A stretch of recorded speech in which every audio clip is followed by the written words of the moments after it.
मुंबई सहित महाराष्ट्रामध्ये महानगरपालिकेच्या निवडणुका आणि मतदानाचा आज दिवस आहे। आज 15 जानेवारी रोजी मतदानाची तारीख असून काल मुंबई येथे मातोश्रीवर भारतीय जनता पक्षाच्या केंद्रीय कार्यालयातून दिल्लीवरून मिश्रा नावाचे एक ग्रस्त काल रात्री मध्यरात्री 3 वाजता मातोश्रीला येऊन उद्धव ठाकरेची गुप्त भेट यांनी घेतलेली आहे। आज आपण बघत आहोत की ठाकरे बंधू भाजपच्या विरोधामध्ये निवडणूक लढवण्याचं आव्हान आणत आहेत। बीजेपीच्या विरोधामध्ये पर्याय म्हणून आपण महापालिकेत लढत आहोत असं देखावा करत आहेत। मग असं काय झालं की मतदानाच्या पूर्वसंध्येला मध्यरात्री 3 वाजता मिश्रा नावाचे ग्रस्त दिल्लीवरून कशासाठी आले होते, हा एक प्रश्न समोर येत आहे।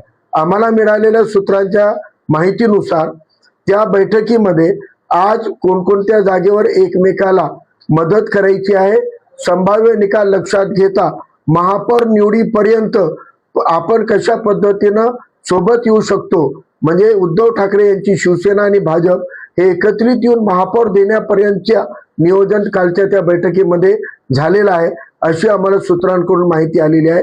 ही बाब मातोश्रीवरचे CCTV आहेत, पोलिसांचं पण तिथं कव्हरेज असतो, त्यामुळं रात्री 3 वाजता कोण आले कोण भेटले ही बाब लोकांपुढे आली पाहिजे। आणि या निमित्तानं मला सांगायचं आहे की जेवढे संविधानवादी सेक्युलर मतदार आहेत मुंबईचे आणि महाराष्ट्राचे, त्यांनी या ठाकरे बंधूंच्या या सगळ्या खेळीला समजून घ्यावं की डायरेक्ट इनडायरेक्ट बीजेपीकडे कल हा जाताना दिसत आहे।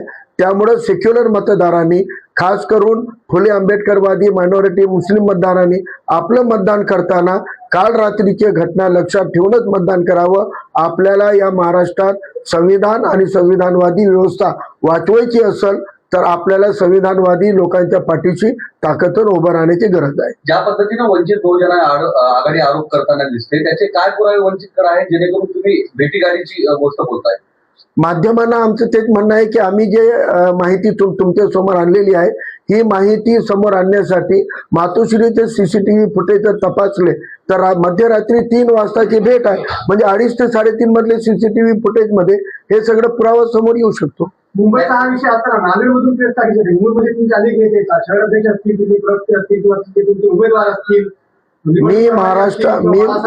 मी प्रदेशाचा नेता आहे, मी महाराष्ट्राच्या राज्याचा उपाध्यक्ष आहे आणि आम्हाला केंद्रीय कार्यालयातून आलेल्या सूचनानुसार उपलब्धतेनुसार राज्याचे नेता राज्य पातळीचा कोणताही विषय कुठेही हाताळू शकतो।